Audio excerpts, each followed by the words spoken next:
Hello, and welcome to the lecture on the Epic of Gilgamesh, Part 2. In this lecture, we're going to continue our examination of the Epic of Gilgamesh by talking about what happens after the forest journey. If you haven't read or listened to the first lecture, please be sure that you go back and do that.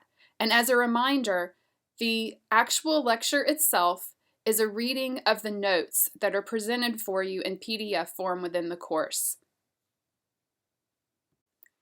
So let's begin. Last time, we looked at the first half of the Epic of Gilgamesh and considered whether or not Gilgamesh acted with wisdom or courage. Now we'll finish the text and consider whether Gilgamesh stands up to typical definitions of a hero. After the forest journey in section 2, the goddess Ishtar asks Gilgamesh to marry her.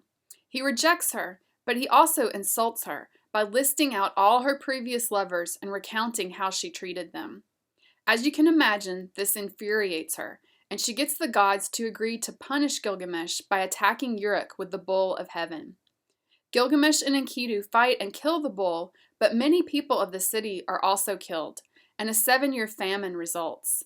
Again, the story seems to ask, does Gilgamesh act with wisdom?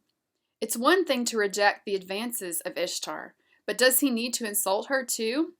Remember, Gilgamesh is king of Europe and responsible for his people. After the bull is killed, the gods agree that either Enkidu or Gilgamesh must die as a consequence for all their reckless actions. The remainder of the epic is about how Gilgamesh deals with Enkidu's death.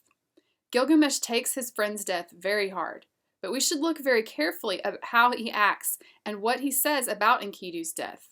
He actually says that Enkidu's death makes him think about his own death, because he finally realizes that he is going to die, and then he decides to go on a quest. You'll remember that the quest motif is a very important plot structure for any epic story. Remember, in Part 1, Enkidu and Gilgamesh went on a quest to confront Humbaba and establish their names in history. Now, Gilgamesh undertakes a quest to find everlasting life. He decides the best way to find everlasting life is to ask the oldest living person, Utnapishtim, who survived the flood. Utnapishtim is historically considered to be a parallel to Noah, the man in the Hebrew scriptures that builds an ark to avoid a worldwide flood. Unlike Noah, however, Utnapishtim has been granted eternal life by the gods. As Gilgamesh goes on his journey, he accomplishes many great deeds, such as defeating a group of lions in the mountains. He also encounters several godlike figures who question him about his motivation for the quest. Gilgamesh always answers that his love of Enkidu makes him seek eternal life, but we must remember that this quest is really for himself. Because he saw Enkidu die, Enkidu reflected Gilgamesh's own future death, the same fate that every human must face. So Gilgamesh's quest really mirrors the problem that every person must face. As we grow older, we see loved ones pass away and face the fact that death comes to everyone. Gilgamesh is warned several times that he will never find the life for which he is searching. Basically, people try to warn him that his quest is doomed, but he doesn't listen to anyone. When he is in the Garden of the Gods, Siduri tells him that man's destiny is to die, but that he can still enjoy his life. She essentially tells him to eat, drink, and be merry. This is the core philosophy that the Epic of Gilgamesh will put forth about how to be content during life and not give in to the despair of death. Eventually, Gilgamesh sails across the ocean and finds Utnapishtim. When he explains why he has undergone his quest and asks for the secret to eternal life, Utnapishtim tells him nothing lasts forever. He repeats what the gods have already told Gilgamesh, that Gilgamesh must be content with his destiny. However, he does tell Gilgamesh his own story of how the gods gave him eternal life. The text then becomes a story within a story as Utnapishtim narrates his experiences to Gilgamesh. Historically, the tablets for the Epic of Gilgamesh predate the Hebrew scriptures. While the story of Noah has entered into Western culture, the story of Utnapishtim is less well known. In this version, the gods decide to wipe out mankind simply because the humans were too loud and the gods couldn't get any sleep. However, Utnapishtim still builds a boat and takes all living creatures with him after one of the gods warns him of the coming flood. Another major difference in this tale is that Utnapishtim does not warn the other humans. In fact, the gods tell him to lie and say that the humans are about to receive a great blessing from the gods.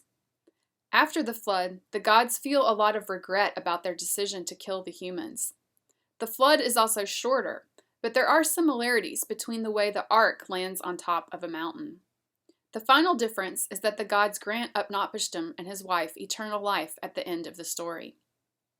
After telling his story, Utnapishtim decides to see if Gilgamesh can earn eternal life through two different tasks.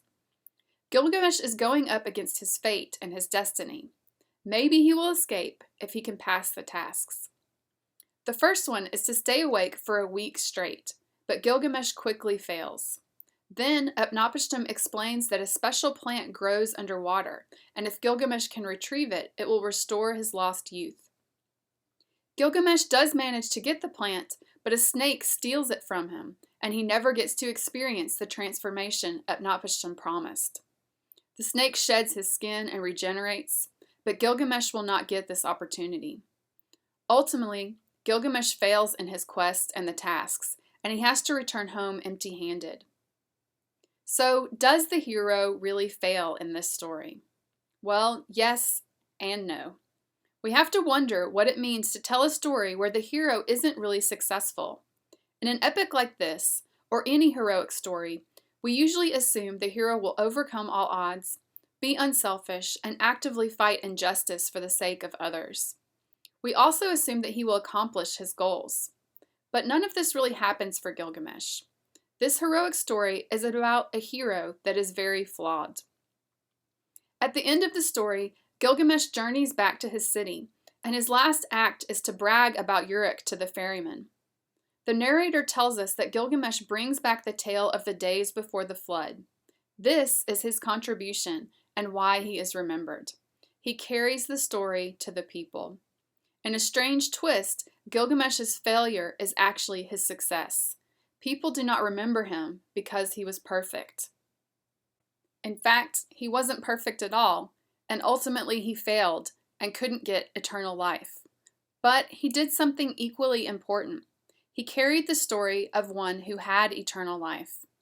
In this case, the hero does not overcome evil, but instead keeps a record of human history. The hero is equated to a storyteller.